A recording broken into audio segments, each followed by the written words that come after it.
Hello and welcome to Infamous, the audio podcast. This is Brandon, or Mutilus on Discord. This is Parker. Go by one who parks on Discord. And this is Aaron. I go by Triffinwood on Discord. Welcome back to another riveting episode of Infamous. I guess we'll start with hobby projects this week. Parker has a hobby project that we'll talk about briefly in a moment, but I have a very similar project. I spent most of last night and today getting ready to paint some buildings. We got our Steel Rift stuff in from Death Ray Designs that we saw at Adepticon. So I built all the buildings and I've primed them. They're actually sitting behind me. You guys can see them. Aw. Right there.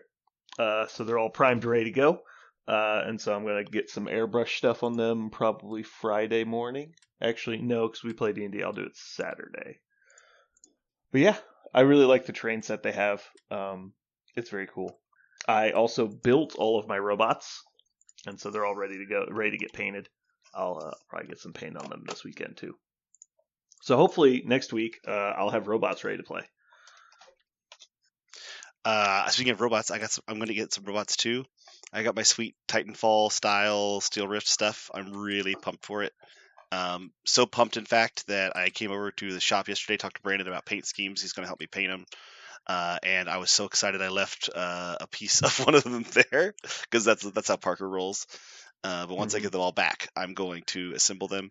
They look so cool. I love how Steel Rift does their models, where they're very eclectic in their styles. So like Brandon's got very much like they look like the walking mechs from RoboCop. That's kind of like the style, but they're very angular and blocky. Right. There's actually a I can't remember what it was, but there's actually I remember seeing a robot that looks very much like them somewhere in animation, and I can't remember what it was from. Yeah, right. They look very blocky and angular, which is nice. And I've got they're not carbon copy out of Titanfall, but they're straight out of Titanfall. And so whereas Brandon's, all of his mechs, the guns are located on the side or the front of the mech, like you'd expect, kind of just like you'd put ornament on the side of a tank or on the front of a ship. Mine everything's being held, right? So rather than having a stabbing tool that they lunge with, he's just got a K-bar knife in one of his hands, and the other one is just a big ass gun a la Cable from Marvel. But your guys have hands and they're holding the guns more like Gundams, because the mechs tend to have guns built into their body, where Gundam type robots are holding guns built for their size. Exactly. So I am very, very excited about this. I love the variety of the game a whole lot. It's one of my favorite things about the aesthetic, for sure. It also is really fun. Sorry. Are you working on any hobby projects, Aaron? Do video games count as hobby projects? As long as you paint them, yeah. Oh, then no. Oh, okay. Yeah. Well, I take it back. I've done a lot of organization. That's a hobby project, right? Yeah. Like organizing the tournaments I'm putting on for Judgment. So I spent a lot of time doing that over the past week. Yeah, I would say no then. Oh, okay. Then no. Say tournament's next weekend, right? Yes. Cool. I have plenty of time then. Yep. I'm excited. I got my time off. I'm really pumped. This has been a really awesome year for game life balance for me, in terms of specifically work. It's been really, really. You mean nice. You've gotten to go to a lot of events that you normally wouldn't have? Yeah, but also in years previous, I do not like that as a teacher. I have to imagine that someone's going to come and do my job, and imagine they know absolutely nothing about my students or subject matter, and find something that somehow doesn't waste my students' time and doesn't destroy the teacher's brain to do. And that has always been a big challenge for me. And this year is the first year. It's the same challenge, but there's two things going on now, which is high schoolers are different. They just don't. What's the best way to put this? If you put a high schooler on neutral, they can coast for an hour, right? You put a middle schooler on neutral, and they will blow holes They're in drawing the on room. the walls. Yeah, they'll literally just start climbing and eating things. And so it's been really nice to be able to trust that a high schooler can handle a little bit of downtime. So if I don't fill up every single second with busy work functionally, they can handle it, and the sub's not going to give me a terrible report. And the other thing that's been really nice is that I'm on block schedule at high school. So I can take 2 days off and make 1 day worth of plans, and just blows my mind. So I literally have cut the amount of time it takes me directly in half, and then probably in half again, just because I can trust high schoolers to not be total nincompoops. Yeah, because you really just need the sub to communicate what the task is, and the students should know enough to accomplish the task. Yeah. For the ones that are going to do it anyway, Exactly. and some of them probably just won't. Exactly. Regardless. And the ones that don't, regardless, don't pull the paint off the walls, right? Like that's what they would do in middle school, but in high school they just wait for the bell to ring. They stare and gulp air until they leave. Which works just fine.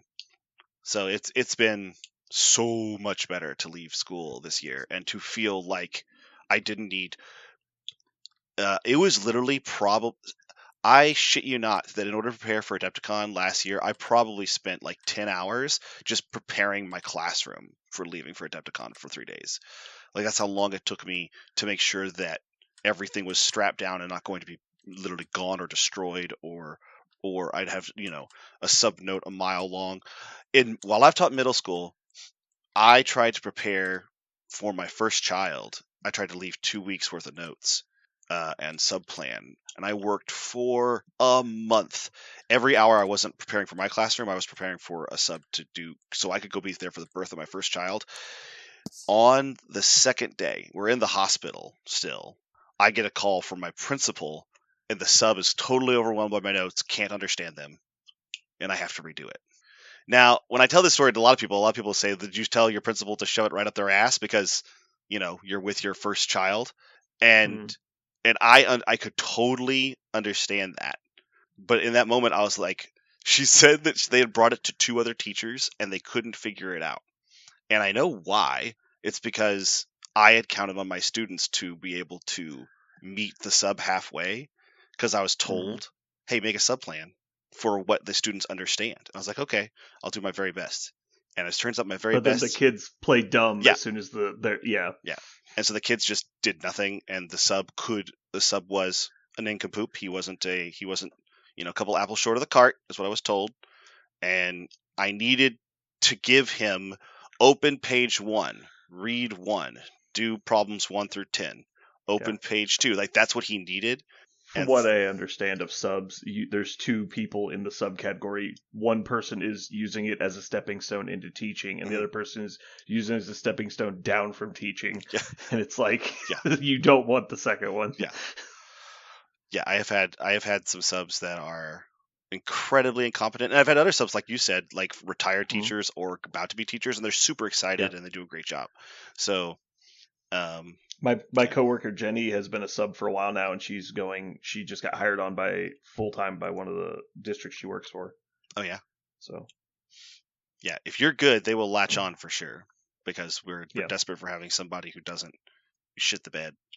But yeah, so anyway, that was a long diatribe into that. But this year has been awesome for that. It just felt so liberating. So I'm very excited for Melee for Midi and Aaron. That's the long and the short of it. So let's talk about Melee for a minute.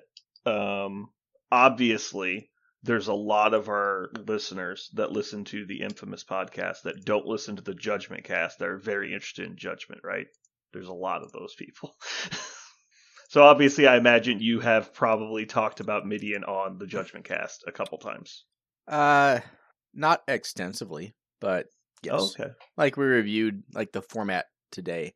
That was the main thing. I figure people need to know where to go to find that information and ask us if they have questions, but I'm not going to bore the readers every week or listeners rather, with details. Yeah, doing it every week would be not great, probably. Yeah.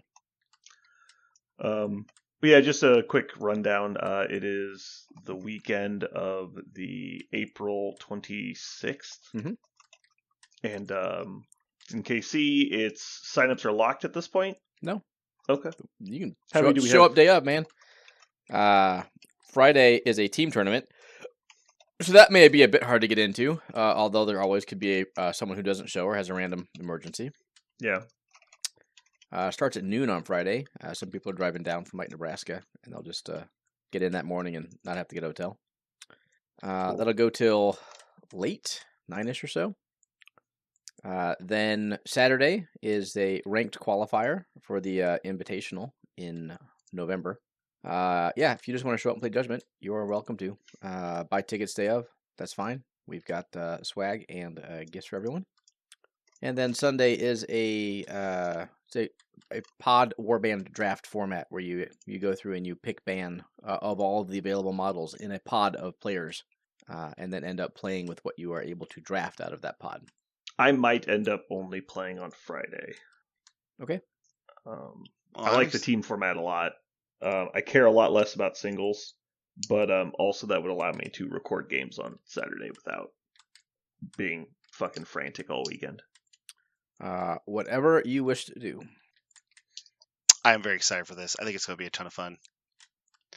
I don't know if you guys talked about it on your cast, but I got to play so far. I've only done it once. I think I'm going to try to play it one more time. My team's list. I got to play it as Jeremy, and I lived the dream. Oh, he did and not. so I have. He did not talk about that? Okay. Reference you living the dream. I bet he fucking didn't. I was there at the end of that game. He was not happy. Yeah, he was not. It was one of those things where my list was like, okay, well, I have all these effects, but it needs like J hit to happen, so I'll just always get those. And he's like, okay. I was like, well, I don't, do like 5 for damage, but I do 3 damage a lot, so I'll just always do 3. And so the list literally rolled 3 damage every single time I rolled dice in a very bizarre way. Like regardless of what the like character's damage stat was, I just kept rolling exactly 3 damage every time. And he kept going, huh? He just kept counting by 3s down on his health every time. It was bizarre. He made it sound like there was a lot of like chain attack type stuff where you're hitting multiple people at the same time. It was really just okay, so I was running the all elf list with Isabel in Ista, and I'm sorry, is Isabel an elf? No, but there's not. There's not interesting, Mr. All Elf. There's not 7 elves. Okay, I'm playing all undead myself. 7 undead, except for the ones that aren't. Yeah. Somebody's tried that, and apparently it wasn't nothing because you could put. It wasn't as bad as you thought because the one guy who's not undead is way the fuck in the back. Exactly. Just play like an Alandir or something weird like that in the back. And now we're just both playing all undead models. Yeah. Yeah. It's a bizarre thing, but it does work. Anyway, I was playing all elves, and I just didn't realize there were some things about elf stat lines that are really consistent, and one of them is almost every elf does 3 damage for its solid damage. It's just very oddly consistent, and you don't notice those kind of things until you have all the elf cards only in front of you, and you're like, huh. So if you only roll solids, you just get a lot of 3s. Isn't that like the average of the low end damage curve? No, like that 2, is 3, 4. That is the normal damage curve for every model. Yeah, it's 2, 3, 4, right? Yeah. Yeah. So okay, but you're used to. I don't understand what Parker's saying. Like, no, what I'm saying. There's no average to elves. No, it's not specific to elves. What I'm saying is, So usually when I play games, and you'll usually have 2 or 3 characters in your list that specifically don't do that because you're trying to be above the curve, right? And so I'm used to seeing 4s for solids because I'm purposely playing characters. My offensive characters are the ones heavy that are putting hitters, out a little more damage. And so it's weird to have only characters that have average damage. Like it's just, there are things like that were really interesting to play, skewing for specifically elves. Ended up working really well. I like the list very, very, very much. Actually, it was a lot of fun to play, and maybe I'll get my butt handed to me this Friday, and I'll just change my tune. But I'm gonna play it on teams no matter what, and then I'll decide what I want to do for the 5s. But I might just play elves again because it was hella fun against Jeremy. But he did tell me, he goes, "Congratulations, you got to do all the things you wanted to do." I was like, "Yeah, I recognize that." So we'll see. We'll see how much that gets to persist. Is there anybody that easily applies negative effects to people at a distance, like freeze or knockdown? Define distance. More than melee range? Yes. Yes. As far as I know, only one person can do it without rolling dice, and that's Zim Gigrek. Zimgigrak is Okay. the champion of it, because He just like points and freezes you. Yep. he has a frost pulse where he rolls a d6 and that many models plus 1, or d3 plus 1. Yeah, No, d3 it's always plus 3. 1. I think it's always. Is it? Yeah, I think you're right. I think it's d3 plus 1 models around Zimgigrak within range 3 of Zimgigrak take 3 true damage and freeze automatically. So it's one of the only ranged freezes. There are some other, like his Astariel burns from range, but you have to roll dice. He also freezes from range, but you have to roll dice. I guess just listening to you guys talk there for a second, I kind of started thinking about Zanja, and that she's really all about just the number of crits you can get, because her solid is pretty trash compared to like how amazing her crit is, because it's not only are you doing 5, but you're getting the death toll token on them. Mm-hmm. And so it's all about just, can you generate 2 crits, and if you do, you probably kill the person. Yep. And You so either I was tickle them thinking, or like, kill them. There's no in between. exactly. And so I was like, I wonder if there's a way that you have like a 2-character combo that just guarantees that you're going to crit them twice. Because she's already obviously Mat 8. So. So you freeze people first? Yeah. I mean, so then you're rolling, knockdowns. like, Knockdown's the big one, because then they're agility. exactly. 1. But Yeah. there is no. Wasn't. Oh, because freeze is max 3, not minus 3. No, Correct. it's max 3. Yeah, caps at 3. Okay. So it's not Still hugely good, but important. Not the same. Yeah. Okay, so I'm looking for knockdown then. Yorgoth has the best knockdown in the game. So if you really want the Zanya combo, you go with Yorgoth. Kogan can do it at range as well, but he has to roll dice to do it. But he does get to reroll dice. So Kogan can knock down at range. Zappin knocks down at range. Zaffin knocks down at range. And a maneuver. Actually, that's actually not that hard to trigger Power Shot. When you're not caring about damage at all, it's like, I just want to tag you and back up. Thrommel is actually pretty darn good at. Thrommel likes Bruellen as well, because he likes to charge over rough terrain. It's just here. Let me look at. Really I want to see just who's in Bruellen. I have decided my next Bruellen list will be very different, and Thrommel's going to be in it, because I think that'll be really fun in Bruellen. I'm going to try it. Oh, okay, that's kind of spicy. So Zaff. Yeah, I should just be shooting them with Zaffin. Zaffin is also good. Also, if you're willing to potentially lose an attack, but if you do it on the last attack, it doesn't do anything. Thorgar, actually, his throw, even though it doesn't say in the rules knockdown, the throw does cause knockdown where you land. Mm-hmm. Mm-hmm. So Thorgar, like, Bruellen has a lot of in-god characters that knock people down. Barnascus. Oh, Maltique's in Bruellen? Maltique is in all affiliations. Oh, that's right. Everybody cares about curing cancer. Yes. So speaking of Zanya, I just drafted my qualifier warband on the Judgment Cast we did. Nice. You may find this to be interesting. Oh, you guys did a draft again? No, I did an internal draft. Oh, okay. Since I'm playing just as the buy-buster, right? I don't want to come with like a super practice list, but I still want to. Like, I'm going to try to win the game that we put down, so I'm kind of hampering myself off the get-go as the TO if I play. So I took every model in the game and put them in one of 5 different buckets: tank, ranged, magic, support, and melee bruiser. And then I drafted randomly from those buckets 1 of each and 3 melee bruisers. 1 of each. And so 1 range, 1 magic, 1 tank, 1 support, and 3 melee. Okay. 1 of my melee ended up being Zanya. Nice. I don't know how well she pairs with Zarin, but we're gonna find out. Yeah. Well, she likes +1 die, right? Because the skeleton can do that. Like, there's some things. Yeah. I'll be playing it in probably Tomas because I got Marcus and Ashel as well. I think Ashel is hard slept on right now. I don't know if we saw. I didn't see a single Ashel at Adepticon in the 5s. He was one of the 3 that was not taken. Yeah. Yeah, I feel like Ashel is super slept on. I've had some fantastic games with him, specifically in Tomas. I think in Tomas is where, man, he's got legs. So we'll see. That'll be a good time.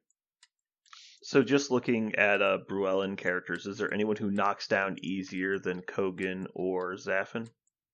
Because they need J and a maneuver, which I'm assuming is probably pretty standard. That is other than Yorgoth. That is always what is required, except that makes sense. Thrommel. Thrommel's the one exception. I think he just spins needs the a fate. maneuver.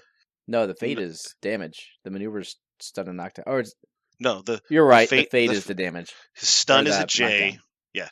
Yeah, stun is a J. But if you did damage, you can fate for knockdown and true damage. Cool. So I played a game against Jeremy that was somewhat War Machine Mark IV. Oh yeah, I heard about this. You tried it out. Did you guys read the rule book, or did you just try to go? So I had assumed when we had scheduled the game a week ago that Jeremy would have put any effort into preparing for the game, and that was a horrible mistake on my part. He did not have a list. He did not. He didn't have anything. So he just showed up with 2 boxes of Menoth minis, which is cool. Like we kind of tried to figure it out, but like he shows up, it was like close to 5-ish, and so we didn't even get started till after 6, which is peak hours at my work, so I didn't really have the ability to focus on the game. I was constantly going and doing stuff. Mm-hmm. And so I was constantly like pulled away from the game for 10 minutes at a time, and we were just kept interrupting the game. And then, you're trying to understand new rules and read stuff to each other and be on the same page about things, and you're constantly being interrupted. It's really hard to stay on what's going on. Yeah, so I was trying to read the entire scenario packet, figure out how it works, and explain it to Jeremy in real time, and then also set up the board and figure out terrain and rule changes and help Jeremy with what his models do. I think I actually was pretty good at what my models did, but he had a bunch of stuff I wasn't prepared for, and he didn't know how it worked either. So it was like, oh, how does this work? I was like, well, I don't know. Let me look it up, because you don't know what your guy does. Yeah, because they simplified a lot of rules, took a lot of things just straight out. Yeah, so for example, there's just basically no facing at all. Yeah. So when you attack a colossal, you pick which arc you're damaging, but the arc is not relevant to where you're standing. Mm-hmm. Like you can just say, I'm attacking the left side. And then shields are 360. There's no back arcs. There's no facings at all. It's just, there's no facing. Mm-hmm. Next up was there's no free strikes at all, as far as I can tell. When you leave combat as part of your normal movement, and if you leave combat with any model, you then have to forfeit your combat action. So you can't attack that round.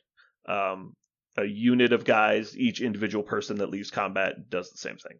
But for example, that means out of activation movement effectively all ignores free strikes, because there aren't free strikes. Mm-hmm. And so there's mechanics like I played Karchev, and Karchev has Warpath, which is it's either Warpath or Road to War.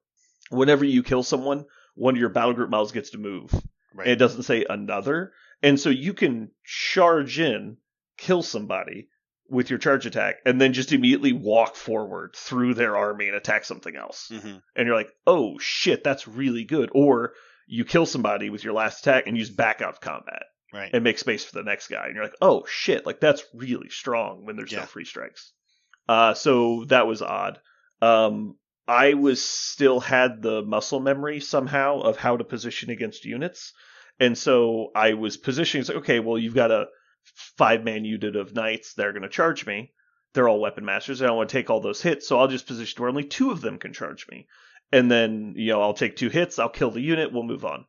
Well, because of the new movement, they all just teleport. Yeah. And so I was like, oh, shit. And so I just kept face-checking full unit charges, and it was rough. That's funny. Just like, one guy got there, so they all got there, I and I'm kept dead. putting... Yeah, so it was terrible. I just kept walking into face-first charges. That was rough. But even still, like, when they come in, I was like, okay, well, if I just walk out of combat, they don't get to hit me. I just give up the attacks of this Warjack, and he walks to the mechanics, and the mechanics repair him. I'm like, well, this actually seems really strong. As long as they don't kill you, you're fine. And so it was really weird. But again, we kept getting interrupted, so we didn't really get to play. I also misread the scenario packet. There's a line in there that I took to mean that it says at the end of your opponent's turn, if they're up by if you're up by 3, you win the game. And so I guess I read that to imply that that's when you score, is at the end of your opponent's turn. So we were scoring at the wrong time, and it created this situation where there's no chance for you to get a response to an enemy score. And so the game just ended, and we were like, well, this is really weird, because clearly this isn't how this is supposed to work. Right. And so you actually score on your own turn. And so, but it's, yeah. So I think I figured out what we were doing wrong in that, but the objectives were a little confusing because there's 4 different types of scenario elements, none of which are zones. They're all objects. They're either 40 millimeter, 30 millimeter, or 50 millimeter base size. And they're just deployed around. Flags move, which is really weird. Like, they naturally move as part of the game mechanics. And if they touch a piece of terrain, they become the terrain. And so now it's a scenario piece of terrain, not a scenario flag. And then it moves from that piece of terrain to another piece of terrain nearby. Huh. Which is fine-ish, but if you don't have the right size terrain pieces, it becomes a completely different game. So, like, the pieces we used to use were, like, 10 inches long, 5 or 6 inches wide. Mm-hmm. Well, the new pieces are supposed to be, like, 3 inches by 3 inches, or 3 inches by 6 inches. Oh. And so, now it's like, now you need to contest this massive forest, and it's like, well, that's easy, because they can't even see me, and I'm standing behind it. Yeah. And like, oh, shit. Yeah. It was just really weird because we're playing with old stuff, so. Right? So we need to adjust to. But some of the stuff was smaller, right? You just gotta basically pick that stuff in. And... Yeah, I specifically went through and tried to find the smaller stuff, but even still, I was trying to set up the table, and it's like, here's how you do it, like set up a table like this, and it's like if I was to do that, the entire table would be covered in terrain because they want you to use lots of small pieces, and I just don't have that many small pieces anymore. Well, I'll be able to. They want you to play stuff. with like. Yeah, they want you to play with like 12 or 14 pieces of terrain. I'm like, okay, well, if I did that, like, you wouldn't be able to move. Mm-hmm. And we're both playing Speed 4, not Pathfinder, so it's like, fuck. Yeah. Lots of things like little walls and stuff like that is what they're imagining. Yeah. And again, we probably did a bunch of stuff wrong because I skimmed through it before we started, but like I didn't have time to sit down and read every sentence of every rule. But and a lot of the stuff, like, it's really hard to relearn a rule set because you'll start reading, like, how movement works, and halfway through you just mentally check out. You're like, I know how fucking movement works because it's just explaining the same shit you've read 100 times. But yeah, it wasn't not fun, but I wouldn't say what we did was a game. What we did was fumble fucking through something while we were trying to hurry. And so I think the unit movement was more impactful to the game than I thought it would be. But I didn't absolutely hate it. Mm-hmm. Like, it's just different. And I think it is abusable, but I don't think it's as abusable as I initially thought it would be. Mm-hmm. And so it's weird. It's just so abstract. It's hard to wrap your head around having played it the other way for so long. Right. The game itself didn't quite feel the same, but I think that was more just due to distance from it. And it's like, Jeremy's biggest takeaway when we were talking after the game was he didn't like how, like, it felt like you were just sitting there waiting for your opponent to do stuff. And it's like, well, yeah, but at the same time, like, it was taking me twice as long as it should have taken to do stuff. And I kept getting pulled away from the game. So it would be like 30-minute turns that should have been 5-minute turns. Mm-hmm.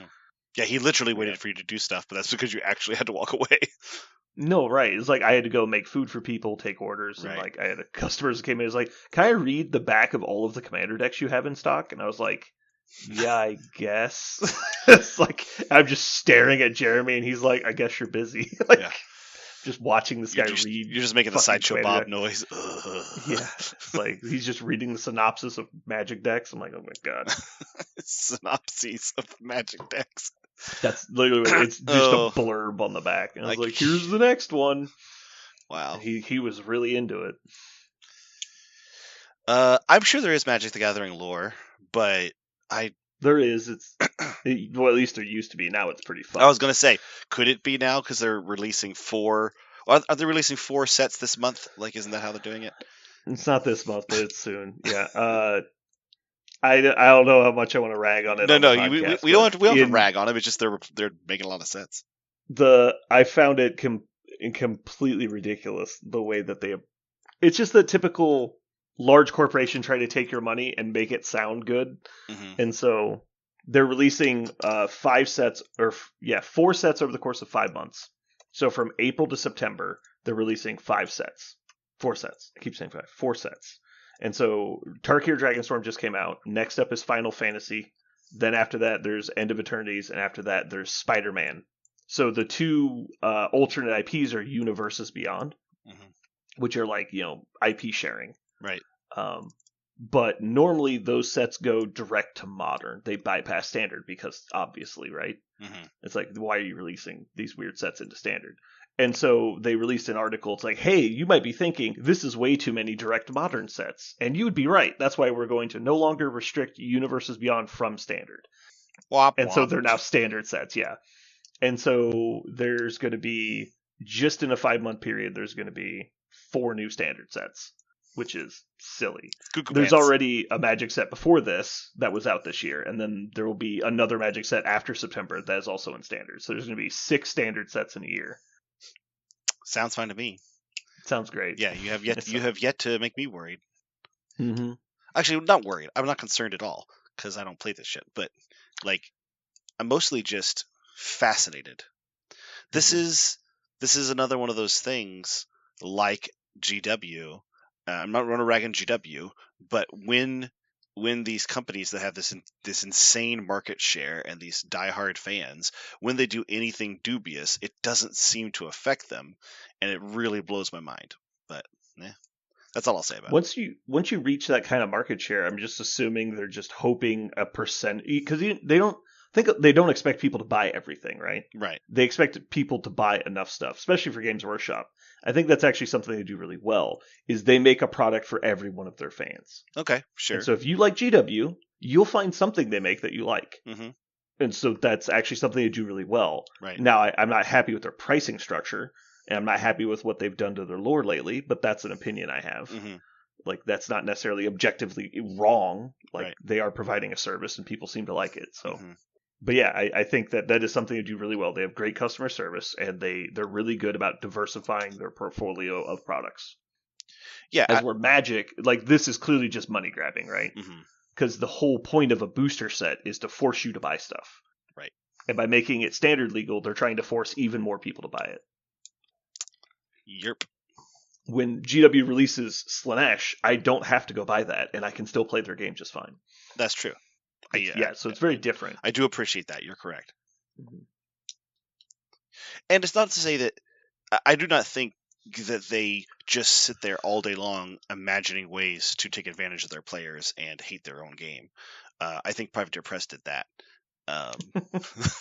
But they kind of did. Yeah, they really did, and that's what really drove people away. So they must not be doing that, or I think it could happen to Magic or 40K, or it would have happened a long time ago to them, right? So they must be doing not that all the time. It's just that when it does happen, it does blow my mind how many people, just they see the lure, it's dangling there in the water, and they go, "That's bait. That's not food. That's bait." Mm-hmm. And they bite it anyway. It's like, oh, yeah, gosh. But anyway. Quick change of subject. Iron-Blooded Orphans is not bad. It's just super kitschy anime. So don't watch it if you want to see anything outside the box. It's not outside the box. It is exactly. Did you get to the box. Middle East stuff yet? No, I am on episode, I want to say 6. They're still getting there. They're in space. And the reason why I like it is it just reminds me it is a more palatable Gundam kind of show. Oh, wait a second. I just realized I've been talking about the wrong show the whole time. Oh, really? I did try and watch Iron-Blooded Orphans, and I did hate it. Okay. Yeah, I could see you not liking it. I just couldn't stand the main character at all. And I know, they're famous for the main character being literally like a pit of despair emo kid. Yeah, yeah, he is. That's what I meant. Like, I liked Hero though. Like, I do not like this guy. Yeah, I don't know what it is, because it's just that they just dwell on shit that they should move past. And well, there's one thing I do like about this character, the Mikazuki character, is that he is brutal. Like, he's brutal. Mm-hmm. In a way that Hero, because it's a different time, I think, a little bit less nuanced, sophisticated maybe, but Hero did shoot some people off camera, and like, you know what I mean? Like, he was supposed everyone who pilots a Gundam kills hundreds of thousands right. of people, Yes, so. inside of mech suits, but like in totally the different. third episode, the main character of this one, Mikazuki, like, a guy opens up his cockpit to surrender, and he says, I'm done, finish it. And so Mikazuki just points a gun and just blows his guy's brains out, and you all but see it, right? Like, you don't see the blood, like, his cranium explode, but it's PG-13 or whatever. But the idea is, and the thing is, he is very much like he's incredible. He's a child of trauma, right? Is this the whole point of the show? Is that all these young people have been traumatized by constant war and conflict, and so it is interesting to see this version of that story, which is a very Gundam type story, right? They awfully focus on children. There's often a female protagonist that it feels like she needs to contribute, but she doesn't. She feels totally alien with all these traumatized kids around her. Like it's very much a standard story. It's not new. Yeah.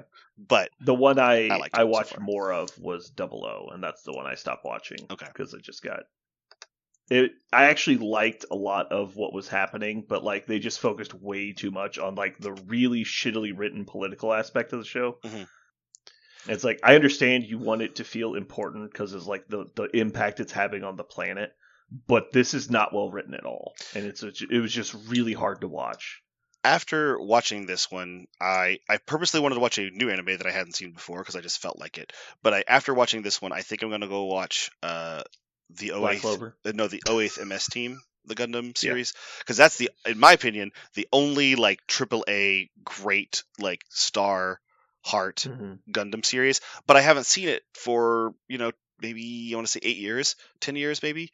So I kind of want to go back and watch it again with a modern sensibility and see if I still appreciate it as much as I did when I saw it the first time. It's a Romeo and Juliet story. It's still formulaic, but they get rid of all of the other tropes. Gundam, they just get rid of all of it. It's really just kind of about combat with a single random patrol unit that gets wrapped up into something bigger.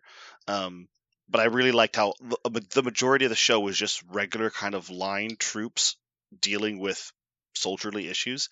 I thought that was an interesting take, as opposed to every other Gundam, which is it's the one Gundam that's gonna save the world again. Like, nope, this is just a couple mobile suits pilots dealing with bullshit, and they get wrapped into something bigger. But it's not the end of the world. It's just bigger. I don't always like my fantasy. I love one of the things I appreciate about a fantasy story is when the stakes are big for the characters, but not the universe, and that's very rare for fantasy stories in general. Also in sci-fi, and so OATHMSTV is a really good example of the stakes are huge, but their stakes are huge for the characters, not for the universe. Like the world keeps turning if no matter what happens at the end of this episode, but the characters are fine. And I always feel like it's a weird cop out where writers of any media feel like they have to make the stakes the world or the universe in order to make it important. I like it when the author lets you recognize that it's not important to everybody. It's just important to this person. If you do a good job with characterization, you don't have to make it important to the universe. But yeah, I agree. I think there's something to be said for like high stakes, but going too big too fast can ruin a story for me. Also, I don't. It's rare that I found a story where the whole world was at stake, where I felt like the main character was really meant to care about that. Does that make sense? Like everybody kind of cares if the world like where is it's at stake. Forced into his face. It's Yeah. like, you have to save us. He's like, God damn it. Or if he's like, I care, I want to save the planet. Yeah. Like one of the best examples is One Punch Man, because the point of his main character is that he's bored with saving the world all the time. He's done it so many times, it's unimportant to him. Like that, but he does it anyway because if the world goes away, that would be, bad. like he has to, Yeah, he feels like he's the one, he can do it. But it's hard for me to believe someone that says I'm going to save the world, like, because that's such a insane statement to make. And so I care a lot more when somebody says I'm going to save my relationship, or I'm going to beat this very small conflict that I have in this one part of the world. Or I'm going to survive in a harsh environment. Just survive, me myself. That's something I can understand. Like that person wanting to cling to their life. That's a conflict that makes sense for one person. But one person saves the world. That is a weird conflict to imagine, and so sometimes it's hard to suspend belief that somebody would even be able to contemplate that, or even act in that situation, or affect the outcome. just statistically. So it's I like support stories like Oath MSS team because they do it make it small. Everything's very small in scope. Aaron, are there any games that you're wanting to try that we've been talking about? Nope. Nope. I will play some Malediction with Kenny. If you guys end up getting a couple games of War Machine or Steel Rift in, I'm happy to play with you. Once you get the mechanics down and can run a demo or two. Mm-hmm. But that's where I'm at. I'm happy to play, not chomping at the bit to play anything new. I am excited to play War Machine. I am excited to do it again. I'm not excited to play the new stuff just because I don't want to invest in a brand new list. But I do feel like they have done a service for the older lists. It's not a full service, but it's a service, and it's enough. By plumbing the depths of the app and looking through all the things, I was like, okay, there's some really cool stuff here that would be fun to play and feels strong, as opposed to just kind of like shoehorning a system in and we'll give you some scraps at the end of the table, but the real stuff is the new stuff. Like, that's what we want you to spend money on. Like, no, I actually found some things in the old games and the old models that are like, this is good. Like, capital G good. It will be good in the game. It will pay dividends. I don't think you're necessarily wrong there at all. The problem I'm having going through and looking at the new stuff is putting things in context for what's supposed to be good and what's not supposed to be good. Because I'll look at a spell list and I'm like, God, this spell list is just such dog shit. But then I'm like, oh yeah, you've got 3 rack slots, so it's like you can't just equate it on its own. You have to look at it in context, and without playing against the stuff, it's hard to put it in context, right? It's hard to say. It's like, oh well, they have this one unit that this spell really helps, and you're like, yeah, I guess, but. One of the things I love about the new set actually is force multiplication is a lot harder because you might remember. I mean, I remember in War Machine, Mark III War Machine, it'd be like, okay, well, this spell gives you +3 armor and tough. Well, that's a dumb ass spell to multiply over 18 living models. But look, Signar's got a unit here where I can take 10 and then add 3 UAs and a command attachment. Look, there's 15 models that are all +3 armor and tough. Go fuck yourself. And then you as your opponent has to go, God, that's so dumb because you can just do that. And the new version of the game, you're like, cool, I have this, really cool spell that gives a unit, you can't polarity shield, like you can't be charged. What are you going to give it to? These 3 horses. Yeah. Like that, that's it. Like, you can't, snipe. Snipe, can give a guy's extra range. Who are you going to give your extra range to? Your 12-man lawn gunner unit? Nope. These 5 guys with rifles. Even more so than that, they seem to have really attacked the control area spells. Like Deceleration, for example, used to be unbelievably powerful just on its face. It was +2 defense and armor against guns. That was absolutely fucking insane to apply to your whole army at once. Right. And now it's like, oh, well, you only get the +2 armor. Defense or only the +2 armor. And they've split it up. And then the people that have those spells don't also have easy access to other things. Also you could have Arcane Shield on top of it. And then, it was kind of silly. Yeah. And you could put that when they had the multiplication of insane unit sizes, you could make that feel totally egregious. You could make units that you would expect to be there at least at 100% to 85% the whole game, and with very little exception. Because you also could play the unit, the solo, and the mercenary solo that just made them all tough, or made them all no sleeping on the job. And you could do so many things like that because you had infinite combinations and huge unit sizes. So now, with smaller unit sizes and lack of combinations, you're like, yeah, I could give that model +2 armor against ranged attacks. Yeah. Cool. You're like, sure. That's probably the thing that pissed me off most towards the end of the game, is every army just felt like you're just trying to pile as many synergy bonuses as possible on one thing. Yep. It was like, hey, look, I have a unit of trenchers. They're just a regular unit of guys with bayonets, rifles. That's it. But then I have because they're in this particular theme forest, they get like these 2 special rules. Then there's an attachment that gives them 2 special rules and a mini feat. That's a once per game bonus. Mm-hmm. Then there's a solo. There are 2 solos that each give them aura bonuses. And then I'm taking this caster, it casts 2 spells on them, and you're like, okay, so this unit has 6 stat buffs and 9 special rules on top of it that it normally wouldn't have. And you're like, we're not playing the game anymore. Right. Like, this is stupid. And that was a 15-man unit. Yeah. Yeah. It is. You remember like Statixis Raiders? Remember like what a unit of Statixis Raiders could do? Like full blast just running at you. They were like immune to blast, stealth, tough, immune no knockdown. And you're just like, what? And they're just running at you. That wasn't the silly one though. That was just like that was legal since like start of Mark III or like middle of Mark II. Right. That wasn't even the crazy shit. That was just average unit. Yeah. that was a strong unit. And you're just like, what the fuck? Now, like I was trying to build a Crix list the other day, and I was like, okay, well I could still take some of these Statixis like combo things and so do that, but I could put it on 5 models, I think. And like that's it.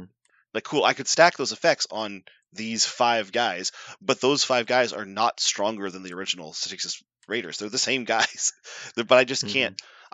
I could make 5 guys really strong, but that still in the Scream of War Machine that doesn't turn the whole tide of the battle. It just means those 5 guys are marginally stronger, and if I lose 2 of them, that's immediately 40% and a huge investment I made with other support that now goes away. So I like the state of that as I've been list building and looking at the way things stack on models. I really like what they did to that. The change to unit sizes to me might be my single favorite thing they did in Mark IV. So I like it so much. I'm excited to play a game when my opponent is forced to have units. I don't even care if you bring max FA because you can't stack shit on them like you used to. You just can't. And so I really like that a lot.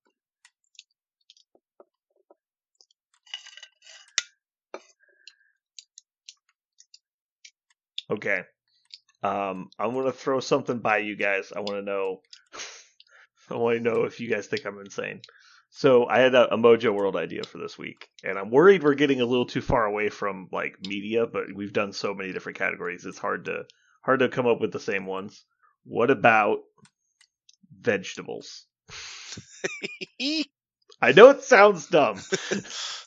Well, but I think it's a good topic. I don't think it's bad.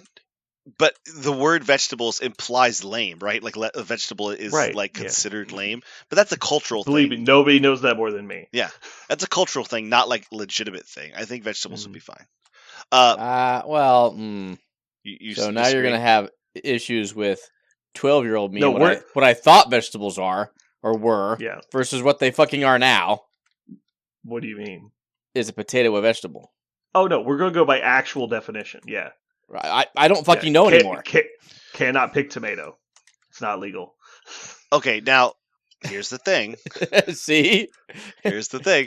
This is why it's going to be fun. This is the semantic of it, because the word vegetable is a culinary term, not a scientific term.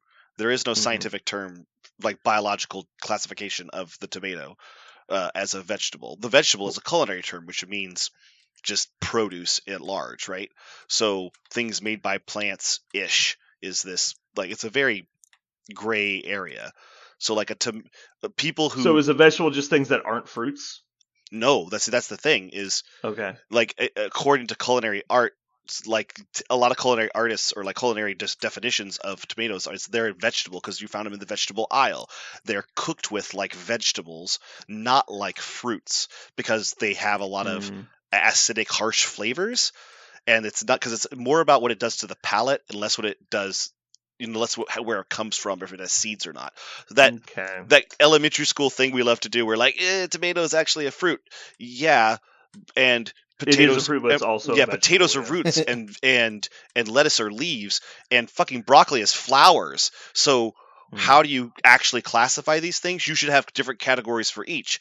So what we know, or what I'll tell you from the biological perspective, is biologists would say there's a culinary definition for the word vegetables that biologists don't use. So if you wanted to call them flowering plants, well, they're all fucking flowering plants. Like we don't eat very many ferns and gymnosperms, right? So like, Parker, dinner must be really exciting at your place. No, Tommy, Mm. eat your gymnosperm. we wouldn't do that because that'd be hard to fucking eat.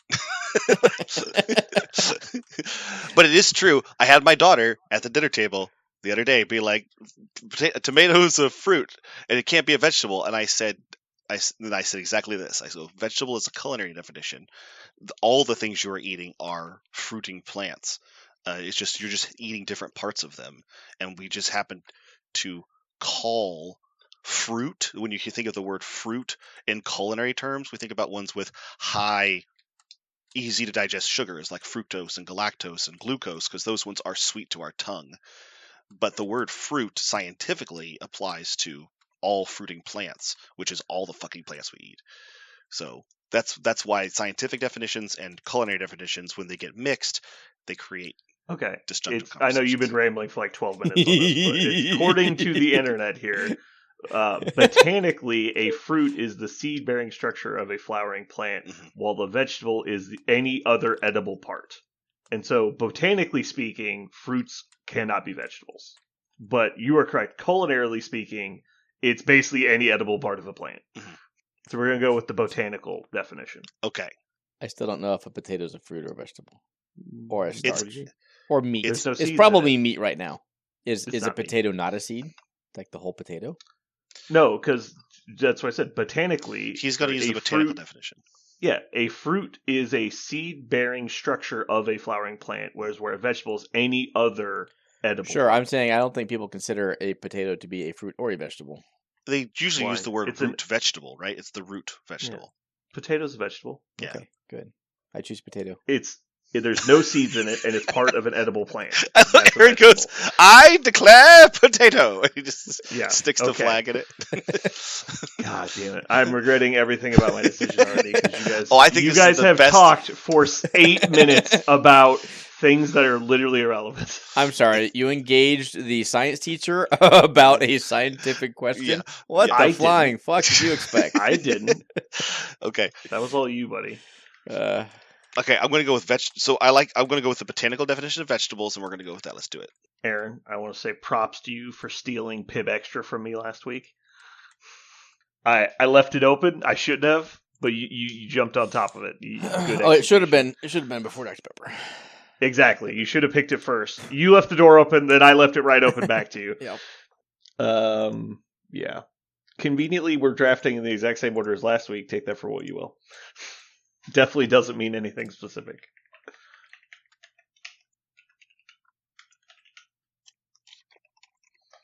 All right, everybody.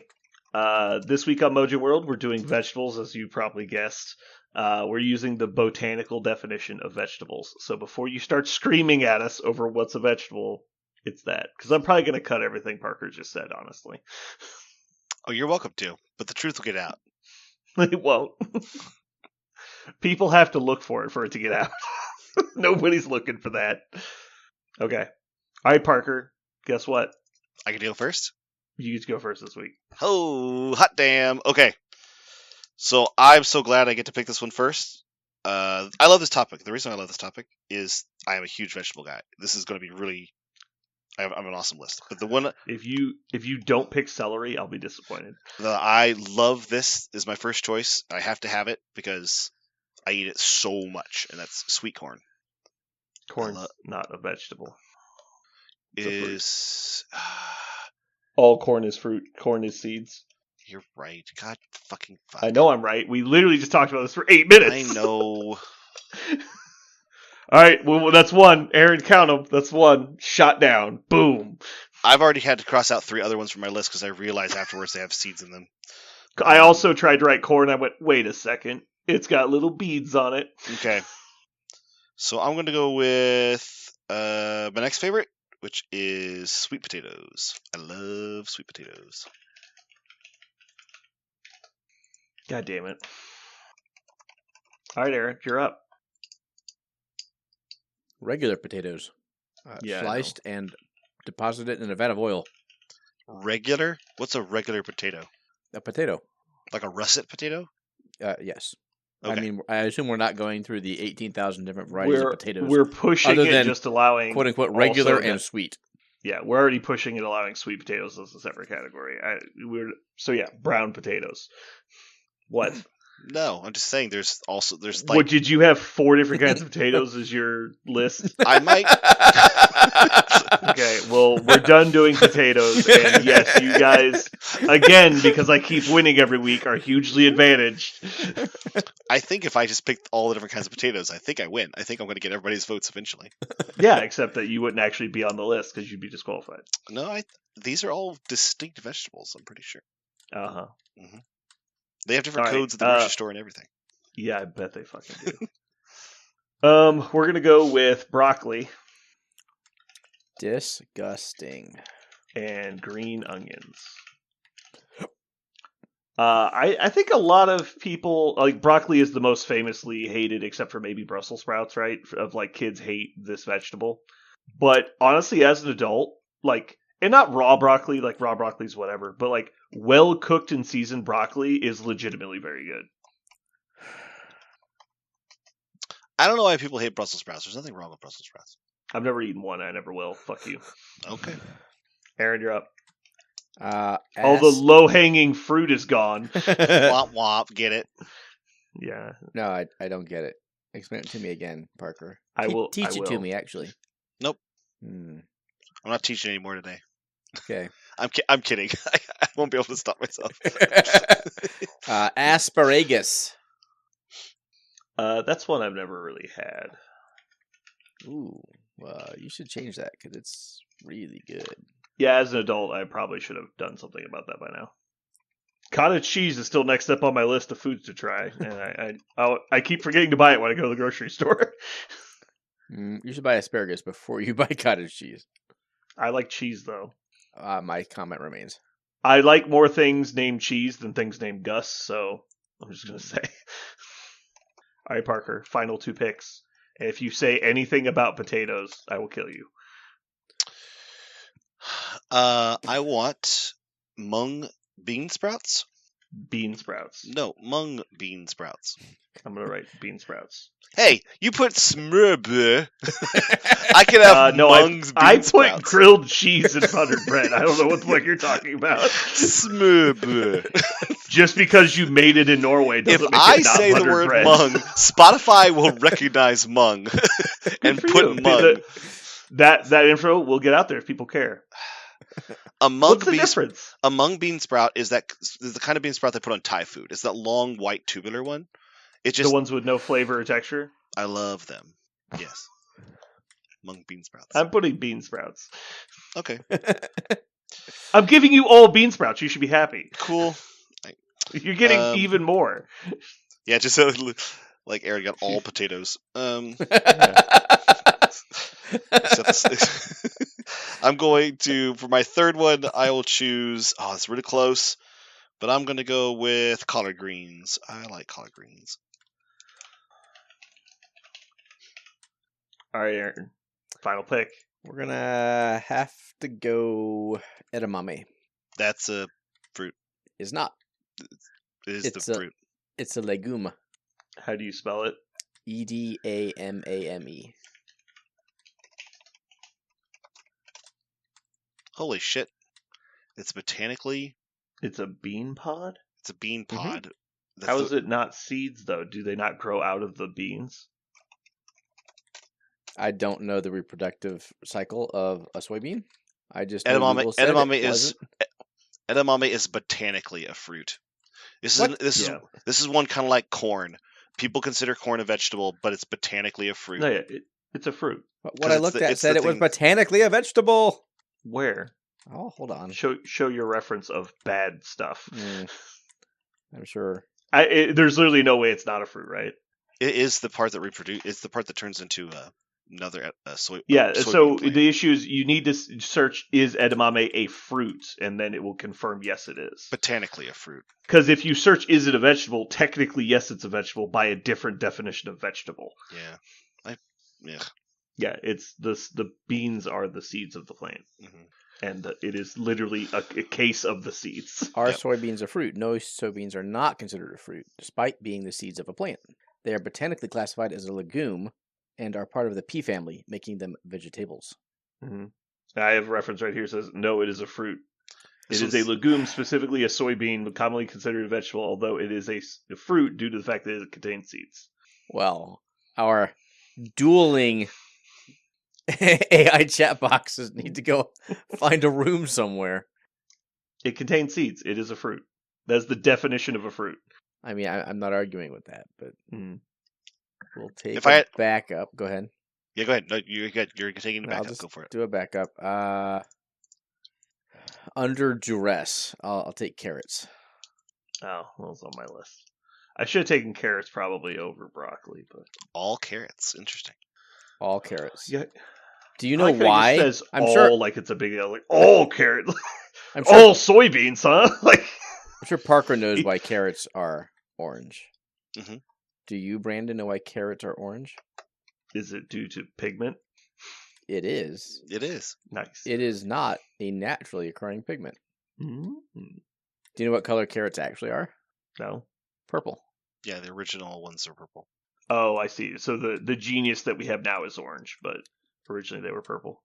Yes. They were like a radish. Yeah, they were also white. They came in like purple and white usually, because they're roots, right? Why would you make a Yep. pigment underground? Yeah. No, I think the Netherlands is the one who turned them orange, and now the world eats Dutch carrots. Hmm. It's very much like bananas. Like there used to be like 20 different kinds of bananas. Now there's like 3. In the end, there can be only one. My favorite is like everyone complains that banana flavoring doesn't taste like bananas, but the bananas it was made to taste like don't exist anymore. Yeah. And so we actually don't know if it tastes like banana or not, but they never changed the banana flavoring. Hmm. It's very fun. Okay. So my final pick, I'm going to go with garlic. Is that allowed? Can I do garlic? Is that not the seed? I don't think it is. It's a root, Hmm. isn't it? I could be wrong. That's why I said it with the question. I don't know. I don't care to argue. I know. It's botanically a vegetable. It's the not a fruit. God damn it! It's a bulb, but bulbs are specifically not seed containing.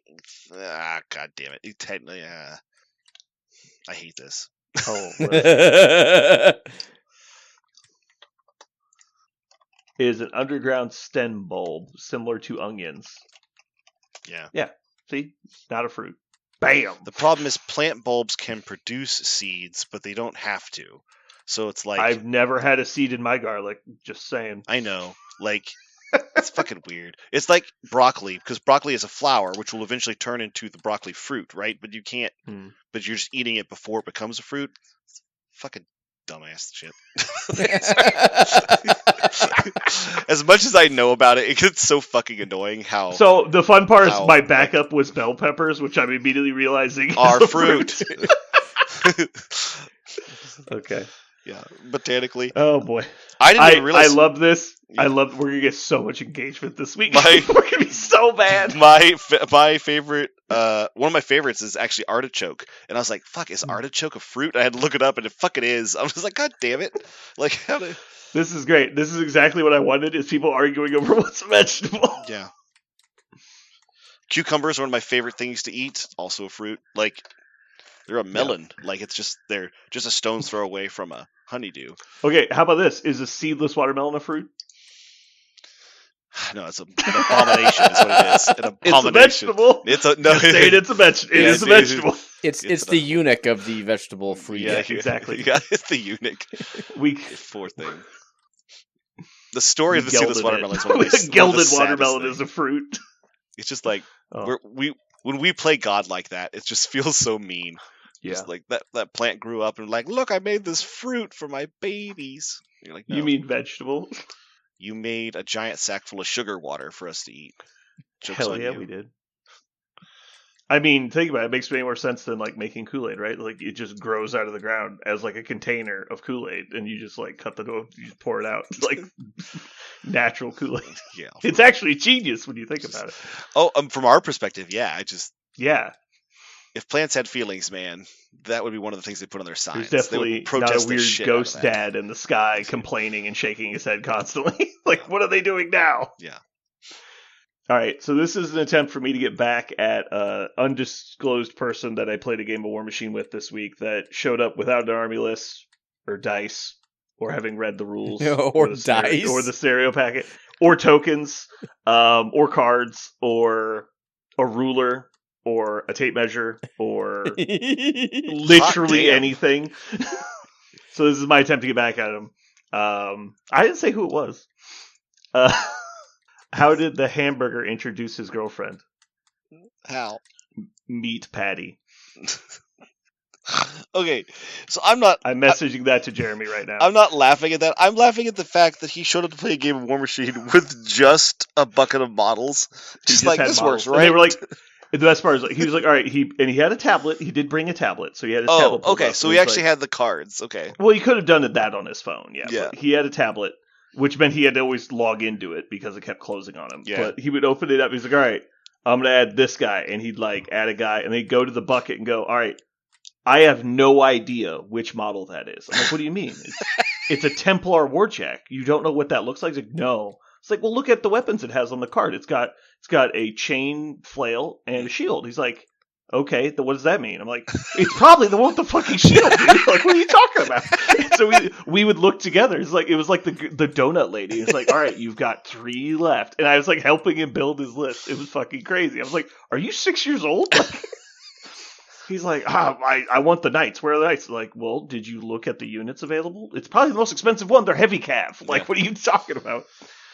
Oh, man. He was 8 points over for a while, and he's like, I don't know what to do. I was like, you're 8 points over. You have to take something out. And he's like, but I don't know what things are. I don't know what on my tray to take out based on when I cut things. And so when we got to the game, he had a bunch of the wrong shit on the table. And so he's like, I have bastions on the table, but they're not in my list. I'm like, Oh what my the God. fuck? I don't So know. we were like, Oh. so I was like, well, what's your defense? He's like, I don't know. They're not in my list. I can't check the rules because they're not in my list. It's just like Tim Robinson, just like, I don't know how to drive. Just drive away. He goes, I can't. Okay, he just shakes the wheel. That's what he's doing with his models. Yeah. I have bastions.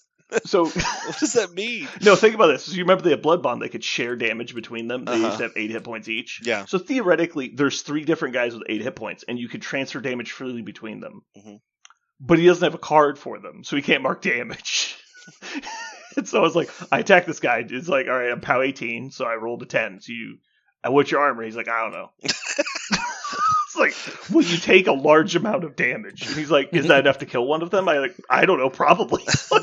I don't know how many hit points they have. They could have 20 hit points. I don't give a shit.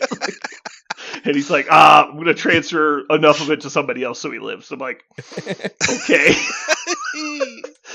I guess we'll remember that next round. We'll definitely know how much damage the other one has. Oh my gosh. It was amazing.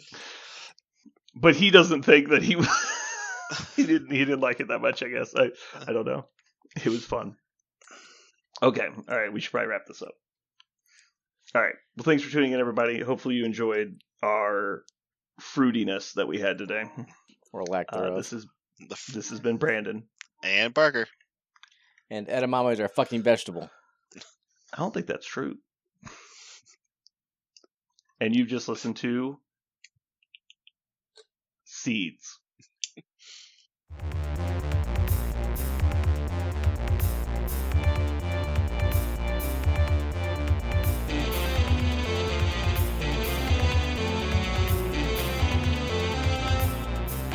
So what are we gonna call this thing? I got it. Okay. Incredible, new, fantastic, astonishing, mighty, original, uncanny, sensational podcast. I'm just gonna put down Infamous.